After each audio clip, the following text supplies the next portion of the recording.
Okay, this is Barbara Elistad with Mesquite Citizen Journal, and we're here today at the Mesquite Fine Arts Gallery with Tom Marshall, who is the April Artist of the Month.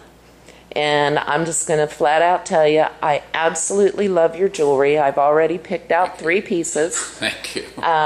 It is fantastic. I've already had bought some pieces from you, but you are just a beautiful jewelry maker.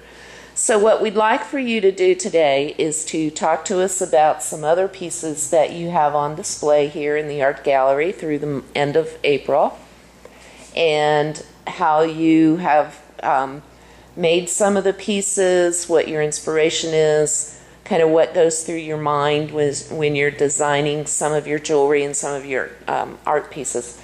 Now, so what we're going to do is just start right here with my favorite earrings. These are scale earrings. They look like fish scales, and I do those in different colors. Now see, I have this color right here. Yes, and I do and I just love them. Black on silver, or I do the silver on black. But you have a lot of other colors down there too. Yes, so there are multiple colors. Yeah. So let's talk about this piece right here, because this is very intriguing. This is a small dish. You've got it labeled as a blue dichro dish. Yes, it's actually got dichroic glass in there, and that's what gives it that brilliant color.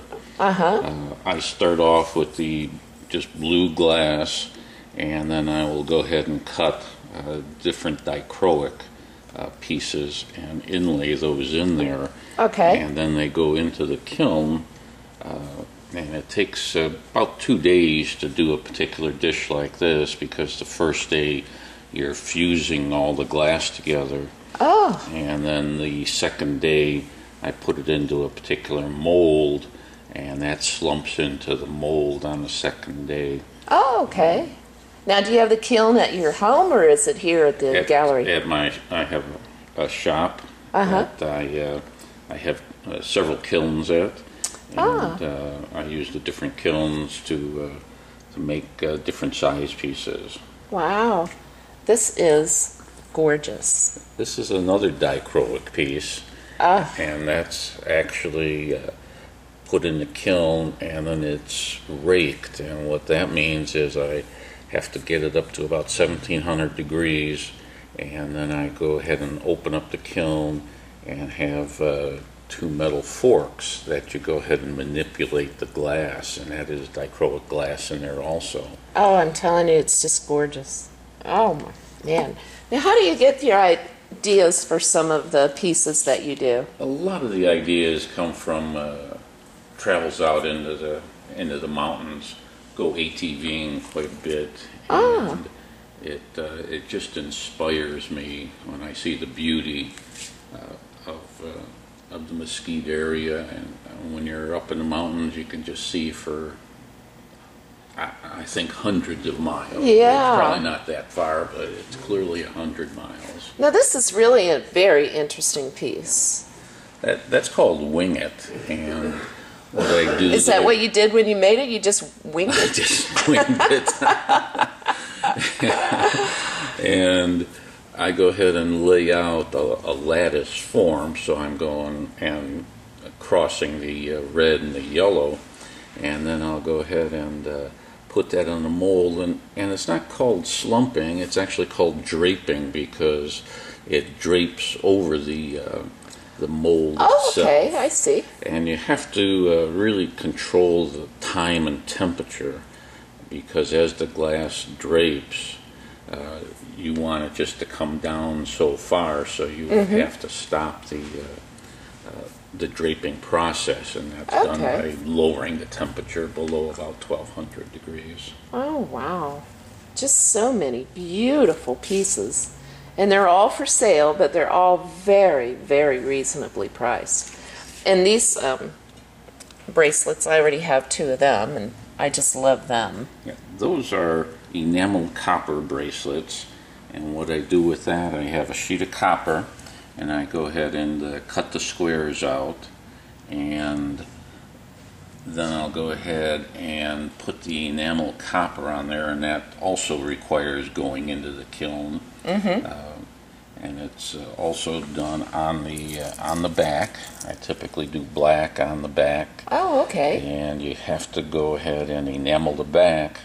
And if you just do the front and not the back, the front will crack. Oh. So it does take twice as long to do that. Yeah. And then I go ahead and connect the pieces. And I also go ahead and cut those rings out myself. Oh, goodness sake, how painstaking. Well, you just have so many beautiful pieces here. Little candy dish. Somebody's been eating the Tootsie Rolls. That's right. Okay. Just all through this, it's just beautiful. How long does it take you to make a typical dish like the one we're looking at here? It'll take approximately 2 days, because the first day I go ahead and fuse everything together. So what I'll do is take the glass, and these are actually stringers. They're called stringers, and they're just round pieces of glass. And once it's fused, the next day I'll go ahead and put it. You can see this is a slightly different mold. And I've got probably about 15 or 20 different molds that I use. Okay. Where do you get your glass at? Several places, either out of North Carolina with a company called Slumpy's. Okay. And then I also get it from California, just different places. And so here's a bracelet and earrings made out of the little fish scales that you talk about. Yeah. And this is what's called scale mail. So what I do is go ahead and connect them on the back, and then on this particular piece I use the magnet, which works out very nicely. Yes, this makes it easy to get on and off. Yes. Yeah. So you have quite a few hangings on the wall. Tell us about these beautiful stripes here. These are what we call columns, and we can go ahead and connect the columns. I've got connectors on there. They are just really great for small areas in the home. And we actually have a set between two doors, and there's only maybe a foot between the doors, and it's difficult to find art to go between the doors. Yeah. And we came up with the idea of columns. And you can use just one column, one piece, or two pieces, or three pieces, depending on how you want to. It's so colorful. Yes. You could almost just hang them freely, and then have the light bounce off of them. Exactly. Yeah. These are very interesting. This is really cute. Dilly Dolly Desert 2 is the name of this piece. This one here I went and fused, and then I used frit on there, and the frit is actually just very finely ground glass, and then I went and fused that and put that into a frame, and came up with the Dilly Dolly Desert. It just reminds me of the desert colors, especially